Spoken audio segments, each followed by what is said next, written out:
जय हिंद दोस्तों, आप सभी का स्वागत है एक बार फिर से आपके अपने यूट्यूब चैनल यूनिक ज्ञान में।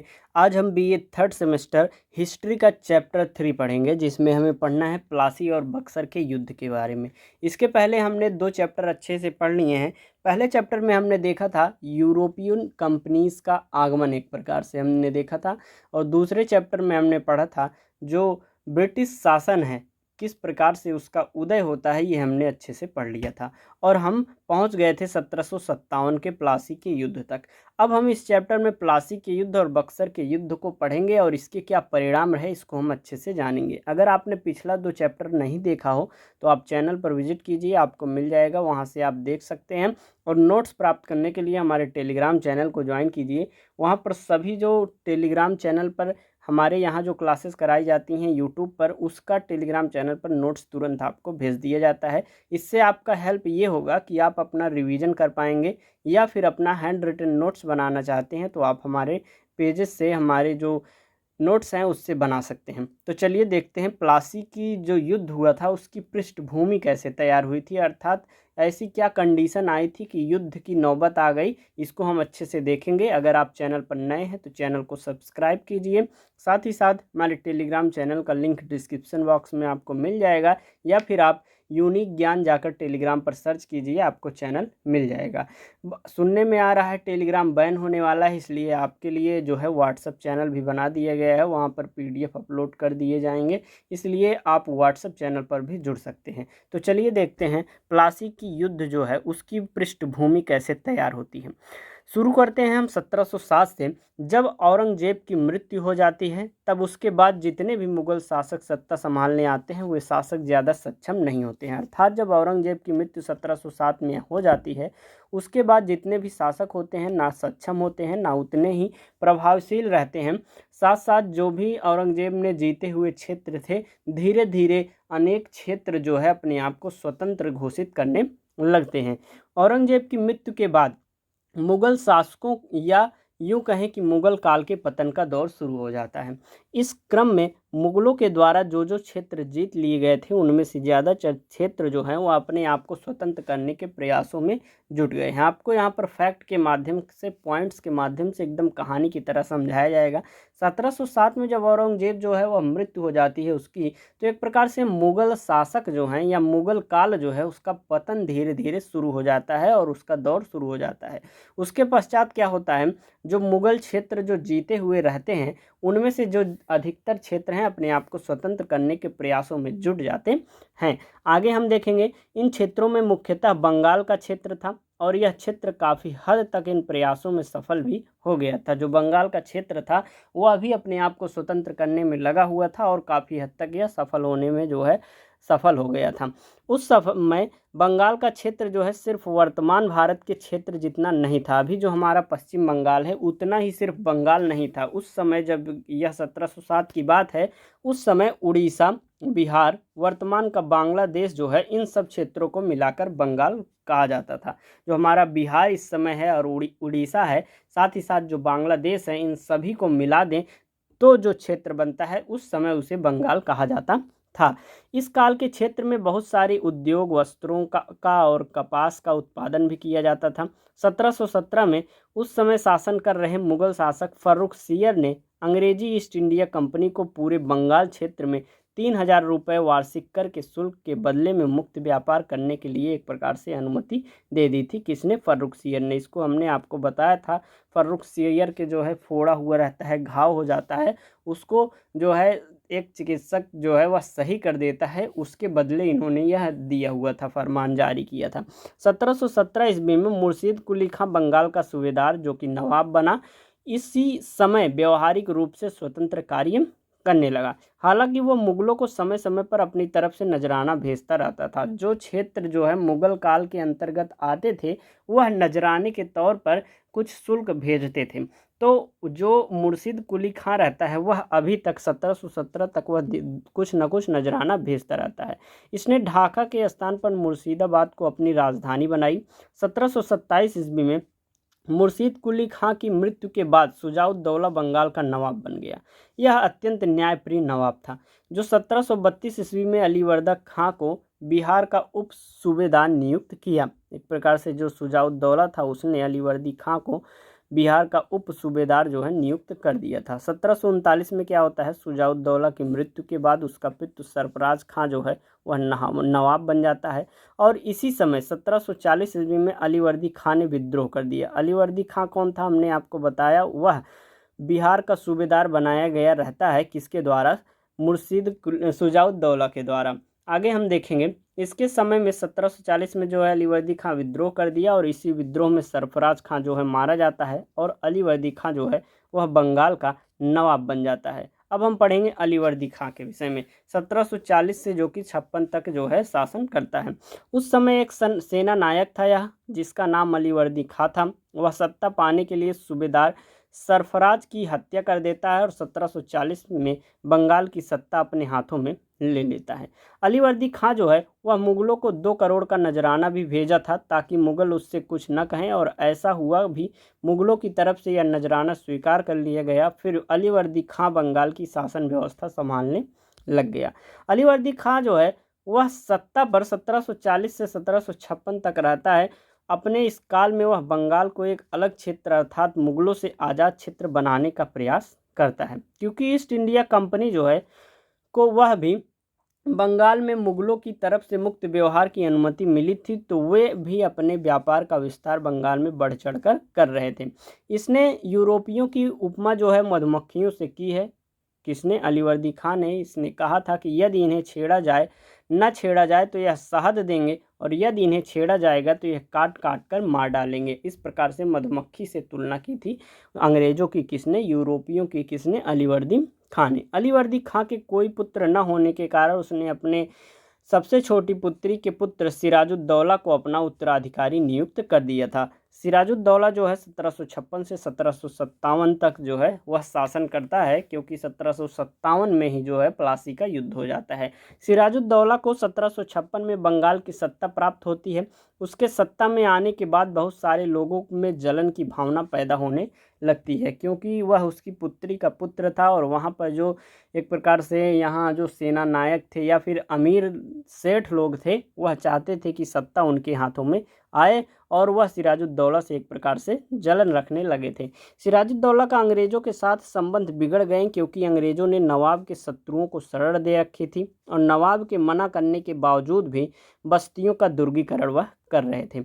और इसी कारण सिराजुद्दौला जो है वह रुष्ट हो गया और 15 जून 1756 ईस्वी को नवाब जो है कलकत्ता स्थित फोर्ट विलियम पर आक्रमण कर दिया। 5 दिनों के युद्ध के बाद 20 जून को जो है वह 1756 ईस्वी को फोर्ट विलियम पर अधिकार कर लिया और अंग्रेज भागकर फुल्टा नामक टापू में शरण ले लिए। सिराजुद्दौला ने फोर्ट विलियम पर एक प्रकार से आक्रमण किया और अंग्रेजों को वहां से भगा दिया और वहां पर अपना अधिकार जमा लिया। फिर अगली घटना क्या होती है, 20 जून को कालकोठरी की घटना 1756 में। इस घटना का उल्लेख एक अंग्रेज अधिकारी हॉलवेल ने किया हुआ था। इसने क्या बताया, हॉलवेल ने बताया कि 20 जून की रात्रि को नवाब 146 अंग्रेज बंदियों को एक कोठरी में बंद कर दिया।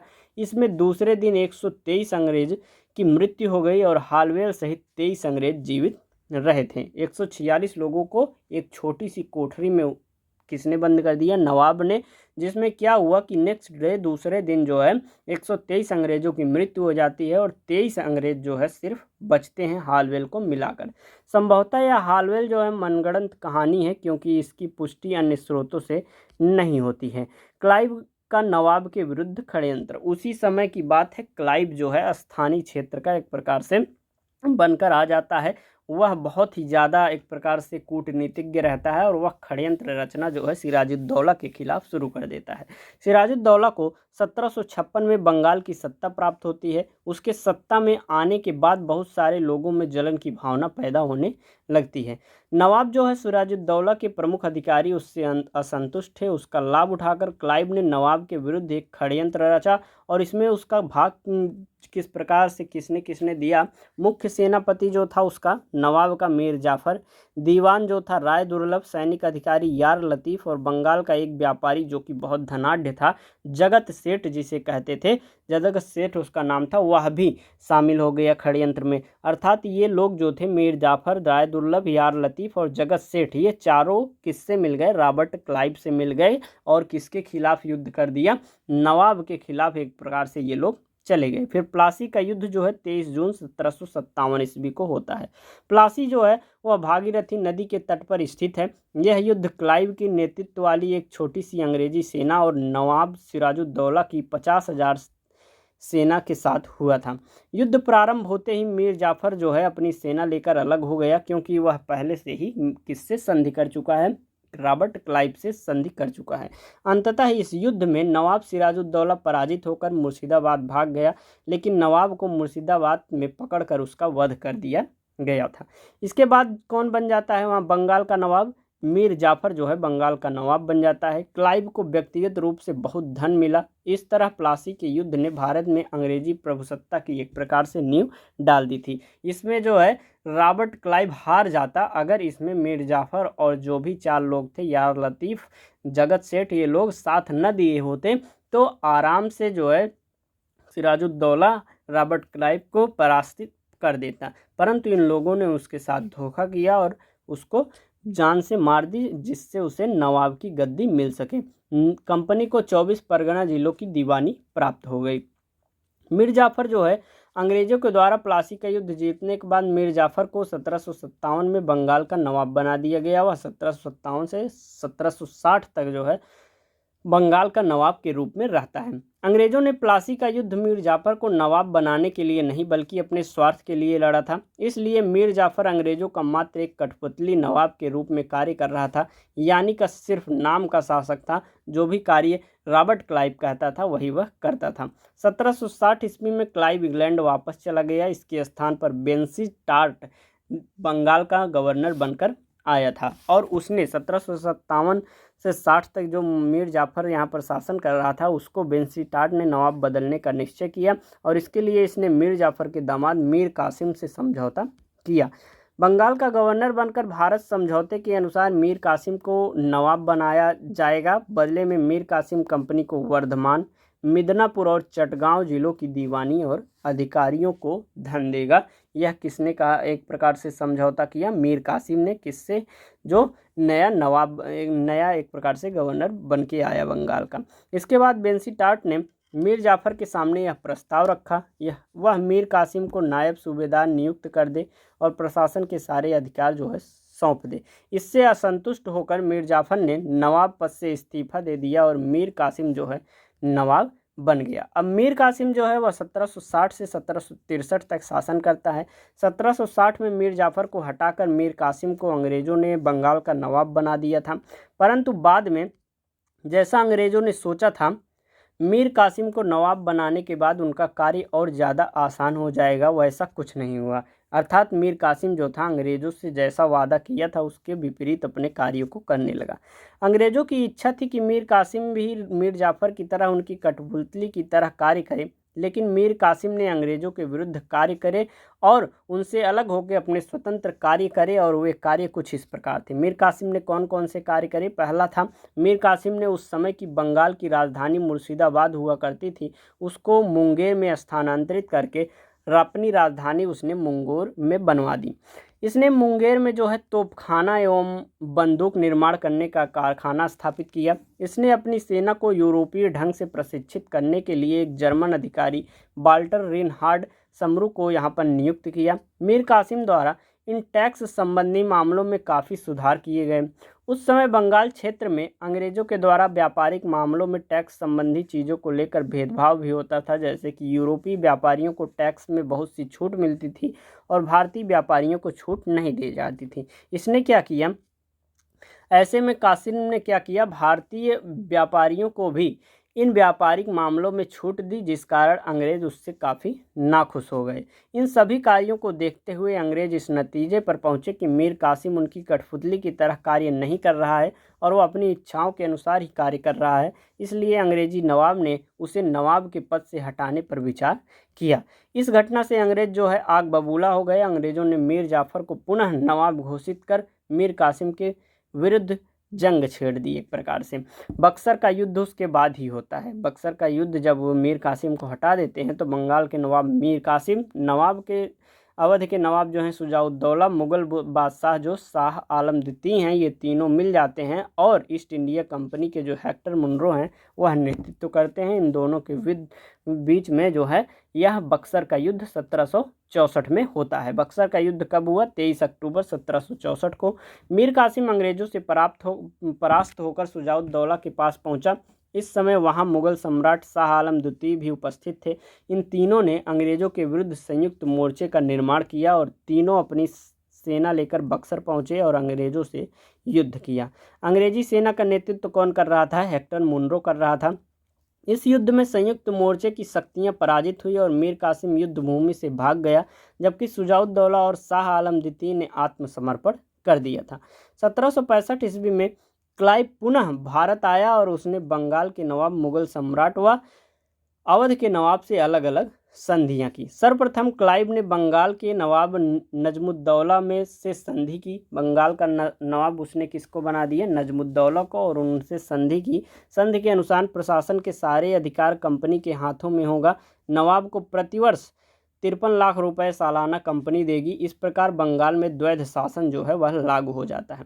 अगर हम बंगाल के नवाब की बात करें तो 1757 से 60 तक मीर जाफर, 60 से 63 मीर कासिम, 63 से 65 मीर जाफर, 65 से 66 जो है निजामुद्दौला, और सैफुद्दौला 66 से 70, और मुबारक उद्दौला जो है 1770 से 1775 तक रहता है वहाँ का नवाब। अब उसके पश्चात दो इलाहाबाद की संधियां होती हैं। पहली संधि किससे होती है? पहली संधि होती है मुगल सम्राट शाह आलम द्वितीय से 12 अगस्त 1765 ईस्वी को। इस संधि के अनुसार इसकी मुख्य शर्तें क्या क्या थी? कंपनी अवध के नवाब से इलाहाबाद एवं कड़ा 2 जिले लेकर मुगल सम्राट को देगा। कंपनी मुगल सम्राट को 26 लाख रुपए पेंशन के रूप में देगी। मुगल सम्राट जो है बंगाल, बिहार व उड़ीसा की दीवानी जो है वह कंपनी को प्रदान कर दें। और दूसरी संधि उसने किससे की? नवाब शुजाउद्दौला से की। इसकी क्या क्या शर्तें थी? यह हुआ था 16 अगस्त 1765 को। उसकी शर्तें थी, पहली कि कंपनी अवध के नवाब से इलाहाबाद एवं कड़ा का जिला प्राप्त करके मुगल सम्राट को देगा। ये दोनों शर्तें एक प्रकार से मुगल सम्राट के लिए थी। अवध के नवाब पर हर्जाने के रूप में 50 लाख रुपए एवं चुनार का किला कंपनी प्राप्त करेगी, अर्थात जो अवध का नवाब है वह 50 लाख रुपए का जुर्माना देगा, साथ ही साथ चुनार का जो किला है वह कंपनी को दे देगा। अगला था कंपनी को अवध में कर मुक्त व्यापार करने का अधिकार होगा। अवध की सुरक्षा के लिए अवध में एक अंग्रेजी सेना रखी जाएगी, जिसका खर्च जो है अवध का नवाब देगा। 1765 से 1772 तक बंगाल में द्वैध शासन चलता रहा। 1772 में वारेन हेस्टिंग्स बंगाल का गवर्नर बनकर आया और इसमें द्वैध शासन समाप्त करके बंगाल में कंपनी का शासन स्थापित कर दिया। इस प्रकार से कंपनी जो है शासन करने लगी। यह आपका चैप्टर बंगाल जो बक्सर का युद्ध था और प्लासी का युद्ध दोनों जो बंगाल में के हिस्से से किया गया, बंगाल की तरफ से किया गया, बंगाल पर अपना कंपनी शासन स्थापित करने के लिए किया गया, यह आपने अच्छे से पढ़ लिया।